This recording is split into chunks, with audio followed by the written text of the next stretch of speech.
എറണാകുളം കാക്കനാട് കൊല്ലം കുടിമുകൾ റോഡിൽ മരം വീണ അപകടം. റോഡിന് കുറുകെയാണ് മരം വീണത്. ഫയർഫോഴ്സ് എത്തി മരം മുറിച്ചു മാറ്റിയിട്ടുണ്ട്. അനിൽ ജോർജ് ചേരുന്നുണ്ട് വിവരങ്ങൾ നൽകാൻ. അനിൽ, ഇതെപ്പോഴാണ് മരം വീണത്? പൂർണ്ണമായി മരം മുറിച്ചു മാറ്റി തടസ്സങ്ങളൊക്കെ നീക്കിയോ? ആരുണ്യ, ആ മരം വീണ് ഇത് അല്പസമയം മുമ്പായിരുന്നു. ഏതായാലും ഫയർഫോഴ്സ് എത്തി മരം പൂർണ്ണമായിട്ടും മുറിച്ചു മാറ്റിയിട്ടുണ്ട്. ഒരു വീടിൻ്റെ മുകളിലേക്കടക്കമാണ് മരം വീണത്. പക്ഷേ ആർക്കും ആളപായമോ അല്ലെങ്കിൽ പരിക്കുകളോ ഒന്നും സംഭവിച്ചിട്ടില്ല.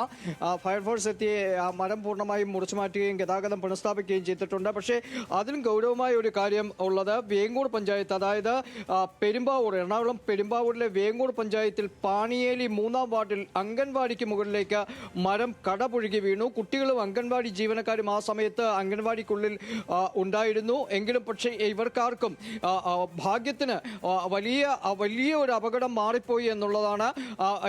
ഇവരിരുന്ന ഭാഗത്തേക്കല്ല മരം വീണത് എന്നതാണ്. ഒപ്പം മാറിയിരുന്നെങ്കിൽ കുട്ടികളും അതുപോലെ തന്നെ അംഗൻവാടി ജീവനക്കാരും ഒക്കെ ആ മരത്തിനടിയിലായി പോകുമായിരുന്നു. ഏതായാലും കുട്ടികളുടെ കളിപ്പാട്ടം സൂക്ഷിച്ചിരുന്ന ആ ഭാഗത്തേക്കാണ് ആ വലിയ മരം കടപുഴുകി വീണത്. വലിയ അപകടം ഒഴിവായി. പക്ഷേ ആ അംഗൻവാടി കെട്ടിടം പൂർണ്ണമായും തകർന്നു.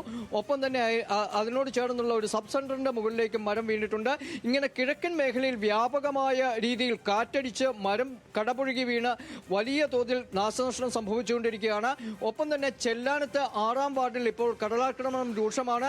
ഇവിടേക്ക് കടൽ വെള്ളം ഇരച്ചെത്തുകയാണ്. താൽക്കാലിക ജിയോ ബാഗുകളെല്ലാം ഒഴുകിപ്പോയിരിക്കുന്നു. ഇവിടെ റോഡിലേക്ക് വെള്ളം കുതിച്ചു കയറുകയും വീടുകളിലേക്ക് വെള്ളം കയറുകയും ചെയ്യുന്ന സാഹചര്യമാണ്. എറണാകുളം ജില്ലയിൽ ആകെ മഴ ശക്തമായി തുടരുകയും ചെയ്യുന്നു. കനത്ത നാശനഷ്ടമാണ് പല ഭാഗത്തു നിന്നും ഉണ്ടാകുന്നത്. വളരെ ഭാഗ്യം കൊണ്ട് മാത്രമാണ് ഈ കുട്ടികളടക്കം ഉള്ള ആളുകൾ രക്ഷപ്പെട്ടത് എന്ന് പറയേണ്ടി വരും. ആരുണ്യ.